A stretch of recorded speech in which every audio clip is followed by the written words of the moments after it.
दोस्तों IT academy 247 के YouTube channel परिवार के तरफ से आप सभी को नव वर्ष की हार्दिक बधाई और शुभकामनाएं। आज की शुरुआत हम लोग सेशन में एक ऐसे गुड न्यूज के साथ करने वाले हैं जो कि SAIL steel authority of India limited Burnpur का एक प्लांट है, उसके तरफ से जो वैकेंसी आई है उसकी हम लोग बात करेंगे। एक एक पॉइंट पे बात करेंगे और कोई भी पॉइंट आपको छूटना नहीं चाहिए, ताकि जो है फॉर्म भरते समय किसी भी तरीके की कोई त्रुटि कोई गलती ना हो सके। अगर गलती होता है तो उस समय फॉर्म जो है रिजेक्ट हो सकता है। तो इससे बचने के लिए आप बिल्कुल सेशन में बने रहे, शुरू से लास्ट तक हम लोग इसकी बात करेंगे कि कौन कौन सा इंपॉर्टेंट चीज़ें हैं, क्या क्वालिफिकेशन होना चाहिए, फॉर्म्स भरने में कितने पैसे लग रहे हैं। तो इन सारी चीज़ों की हम लोग बात इस सेशंस में करने वाले हैं। इसके अलावा जो है क्या आपके इसके सिलेबस क्या है, किस तरीके के प्रश्न पूछे जाते हैं, सीबीटी एग्जाम्स होगा, स्किल टेस्ट होगा, क्या होगा, इन सारी चीज़ों पे चर्चा हम लोग करेंगे। तो सबसे पहले ये steel authority of India limited की वैकेंसी है जो कि बर्नपुर प्लांट का है।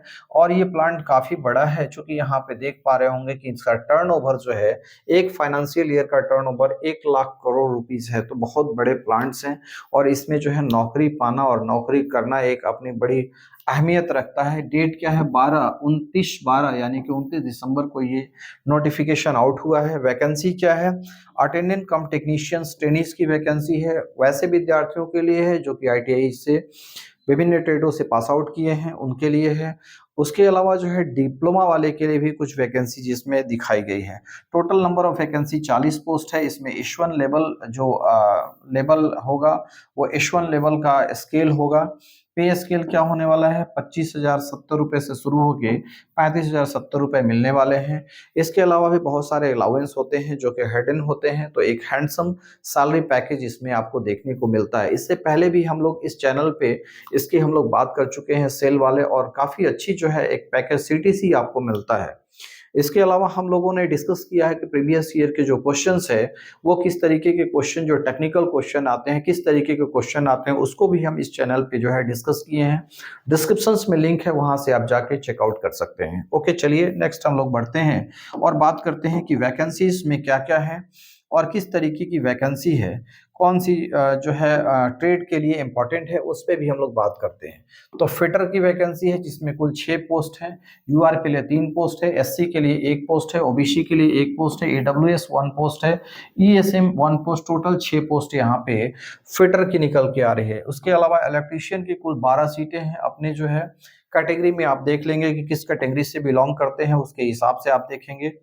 3 पोस्ट टर्नर की है, काफी कम वैकेंसी आती है लेकिन यहाँ पे आई है।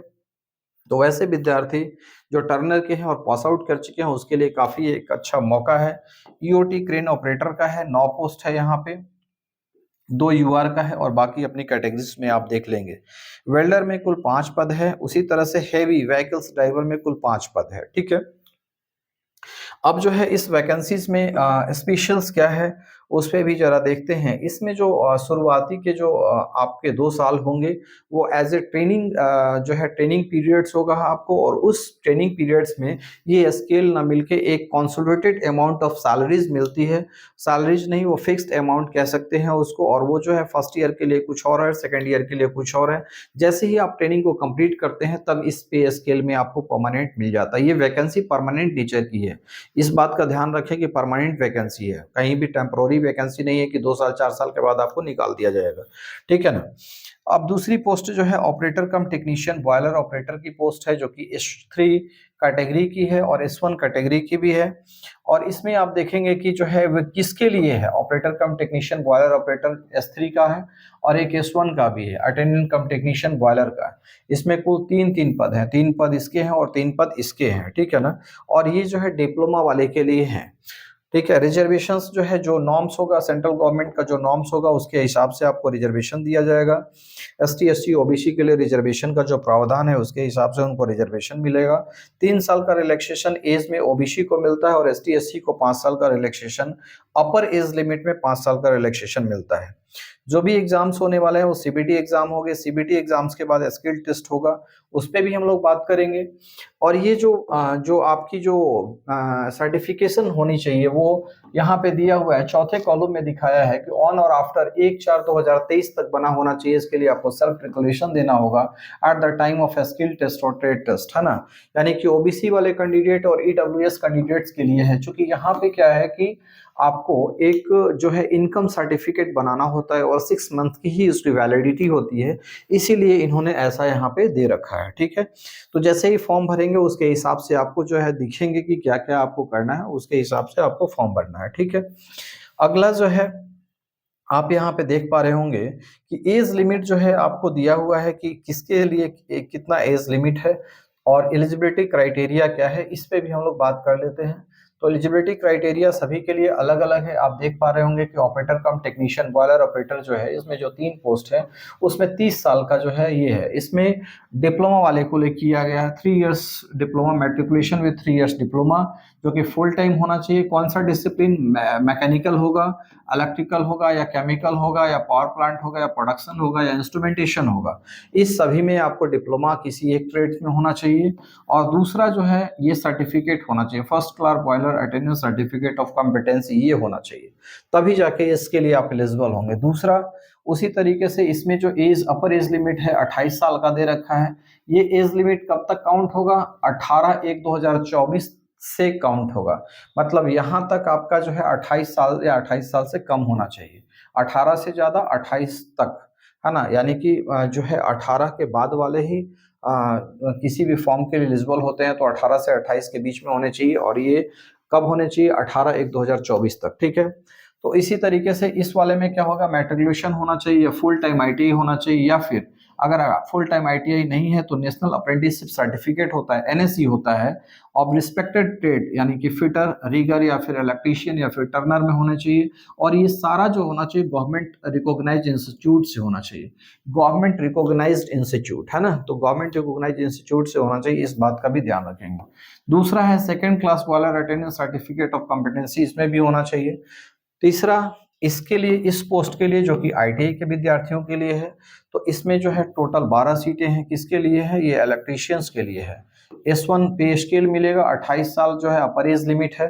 Matriculation with full time ITI होना चाहिए। अगर ऐसा नहीं है, अगर फुल टाइम आईटीआई नहीं है, तो नेशनल अप्रेंटिसशिप सर्टिफिकेट भी है। कौन सा ट्रेड में? इलेक्ट्रीशियन में है, तब भी आप भर सकते हैं, ठीक है ना। तो ये सारी चीजें हैं। फिटर में क्या है? फिटर के लिए भी जो है 6 पोस्ट है, 28 साल, matriculation with full time ITI. ITI किस में होना चाहिए? जो कि आपका फिटर ट्रेड में होना चाहिए, या फिर नेशनल अप्रेंटिस सर्टिफिकेट होना चाहिए फिटर ट्रेड में, तब आप भर सकते हैं। टर्नर के लिए ही same criteria, ITI plus ITI turner से किया हुआ होना चाहिए। 3 पोस्ट है, 28 साल है।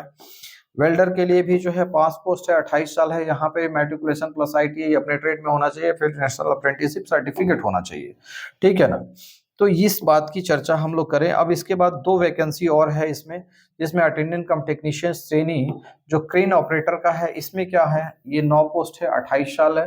मैट्रिकुलेशन होना चाहिए फुल टाइम आईटीआई या एनसीवीटी, जो फीटर होना चाहिए, रीगर होना चाहिए, टर्नर होना चाहिए, इलेक्ट्रीशियन होना चाहिए, वो गवर्नमेंट रिकॉग्नाइज्ड इंस्टीट्यूट से होना चाहिए। और मिनिमम 1 ईयर्स का जो है वर्क एक्सपीरियंस होना चाहिए क्रेन ऑपरेटर के लिए। और ये कितना है? 120 टन या मोर कैपेसिटी का होना चाहिए। तो ये सारी चीजें आपको, आपके पास अगर होगी तो आप इस फॉर्म को फिलअप कर पाएंगे। इसके अलावा जो अटेंडेंट कम टेक्नीशियन हैवी व्हीकल्स ड्राइवर्स के लिए भी पोस्ट है, 5 पोस्ट, 28 साल। और इसमें matriculation with the valid heavy motor vehicles driving licence जिनके पास है वो भर सकते हैं। और 1 साल का वर्क एक्सपीरियंस होना चाहिए। किसके लिए? डंपर चलाने के लिए, या फिर हाइड्रोलिक मोबाइल क्रेन के लिए होना चाहिए, बुलडोजर के लिए होना चाहिए, या फिर लोडर मशीन वगैरह जो होता है उसके लिए होना चाहिए। अगर ऐसा है तो इस फॉर्म को आप फिलअप कर सकते हैं, ठीक है।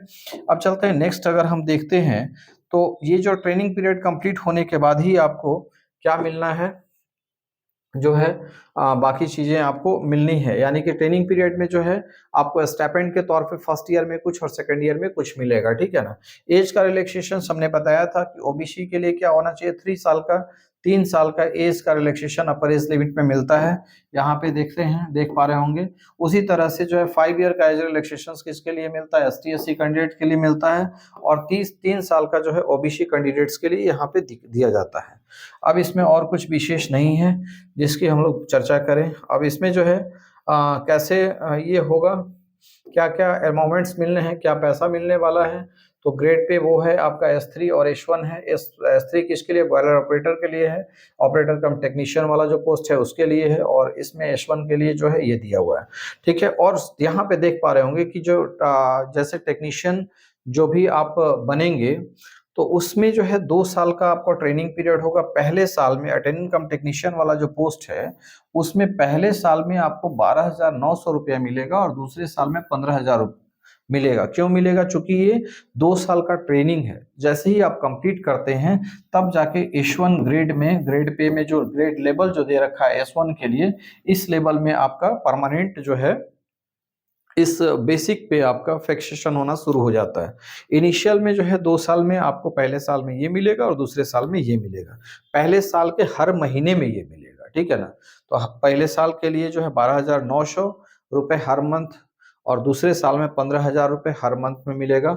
इसके बाद जैसे ही आपका 2 साल और पूरा जो है ट्रेनिंग पीरियड कंप्लीट हो जाएगा, सक्सेसफुली अगर कंप्लीट कर लेते हैं, तो ये पे स्केल आपको मिलना शुरू हो जाएगा, ठीक है?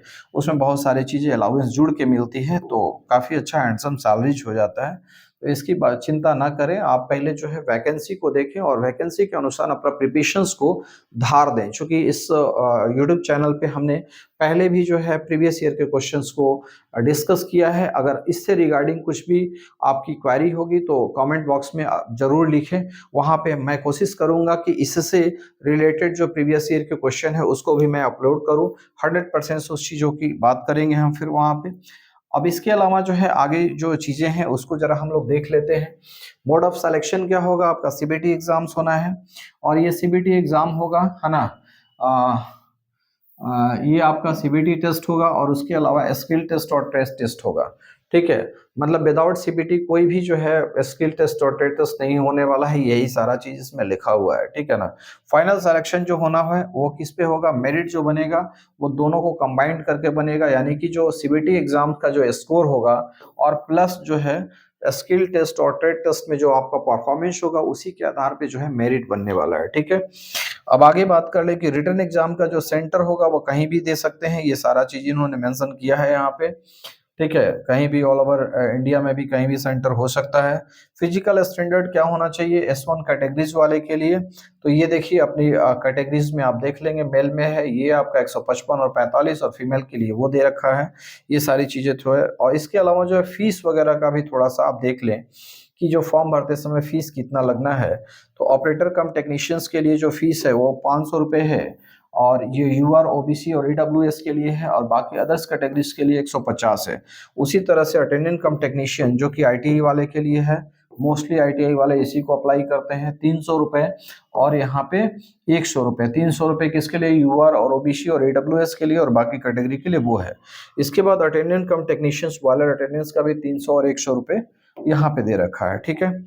अब आगे जैसे ही बात करते हैं कि कैसे इस वैकेंसी को फिलअप करना है, तो इस फिलअप करने के लिए जब जाएंगे इस वेबसाइट पे जाएंगे, कैरियर वाला जो है एक ये होगा, इस वेबसाइट www.sale.co.in पे जाने के बाद कैरियर का एक टैब होगा, वहां जाएंगे और वहीं पे जाके आप इस फॉर्म को अप्लाई करेंगे। इसके लिए फॉर्म अप्लाई करने से पहले आपको एक पर्सनल जो है ईमेल आईडी और वर्किंग मोबाइल नंबर आपको रखना है और ये कब तक रखना है? जब तक कि फाइनल आपका सिलेक्शन नहीं हो जाता है।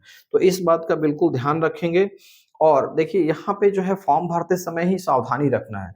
क्या क्या रखना है कि ऐसा कोई सिग्नेचर जो कैपिटल लेटर में आप नहीं करें। कैपिटल लेटर में अगर करेंगे तो वो आपका ही फॉर्म वहीं से रिजेक्ट हो जाएगा।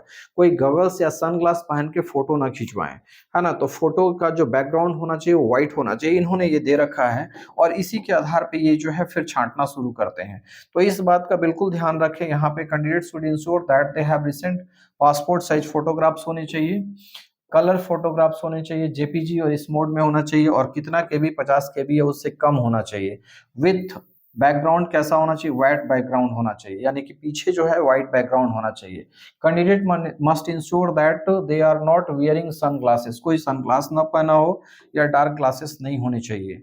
और फोटोग्राफ्स पे जो सिग्नेचर होगा वो भी जेपीजी इस पे होगा और साइज 20 केबी से कम होना चाहिए, 20 केबी या 20 केबी से कम होना चाहिए।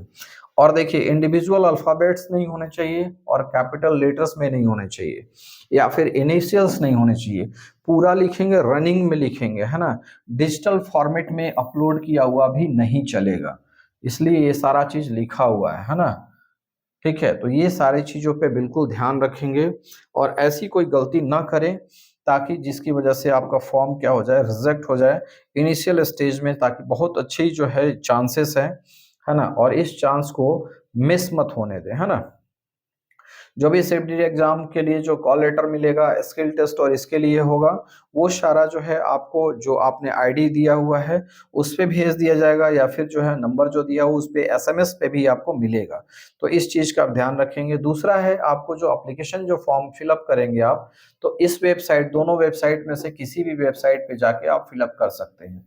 ठीक है, सेलकैरियर्स.com पे भी जाके कर सकते हैं, या फिर www.sale.co.in पे जाके कर सकते हैं। और उसमें एक कैरियर का एक पेज होगा, वहां जाने के बाद अप्लाई करना है। अप्लाई करने से बाद सबसे पहले, अगर पहले रजिस्टर्ड, पूर्व में रजिस्टर्ड यूजर हैं, तो आपको केवल जो है यूजर आईडी पासवर्ड डाल के क्या कर लेना है, आपको वहां पे खोल लेना है। अगर नहीं पहली बार कर रहे हैं तो पहले अपने यूजर आईडी पासवर्ड बना लेंगे, इसके बाद फॉर्म को अपना अप्लाई करेंगे। तो इस चीज़ों का बिल्कुल ध्यान रखेंगे। पेमेंट जो है बिल्कुल हुआ कि नहीं, और उसका जो है एप्लीकेशन का एक प्रिंट आउट आपको रखना है। तो ये सारे प्रोसेस आपको कर लेना है, ठीक है ना। इसके अलावा जो है आप इस बात का भी ध्यान रखेंगे कि जो भी फॉर्म भर लेंगे तो उसका एक रजिस्ट्रेशन स्लिप और एप्लीकेशन आईडी को जो है आप क्या कर रिटेन करके रखेंगे। कभी भी फर्दर में आपको जरूरत मांगा जा सकता है, तो वहां आपको रखना पड़ेगा, यानी प्रिंट आउट ले लेना है फॉर्म जब भर लेंगे तो। ठीक है, तो ये सारी चीजें जो है आपको देखनी है। इम्पॉर्टेंट चीजें और क्या है, इम्पॉर्टेंट चीजें और है कि आपको जो फॉर्म जो भरना है, आप भर जब जब देंगे तो उसके लिए जो है डेट क्या क्या है, ये सारी चीज़ों पे भी हम लोग बात करेंगे। इसमें और कुछ इम्पोर्टेंट वैसा दिख नहीं रहा है जो कि इम्पोर्टेंट यहाँ पे है ना। इसमें आपका जो सेंटर अलॉट किया जाएगा, ठीक है, तो उस अलॉट सेंटर पे बायोमेट्रिक अटेंडेंस वगैरह होगा, तो इस बात का ध्यान रखेंगे कि क्या क्या जो है चीज़ें आपको करनी होगी। ठीक है, इसके अलावा जो फॉर्म फिलअप होने का डेट है वो शुरू हो चुका है, 29/12 से ये फॉर्म जो है फिल होना शुरू हो गया है, और लास्ट डेट है 18/1/2024। 18/1/2024 तक इस फॉर्म भरने का लास्ट डेट है। तो चलिए, बिल्कुल साथ मिलके हम लोग जो है प्रयास करेंगे और अच्छा प्रयास करेंगे। Okay, thank you very much.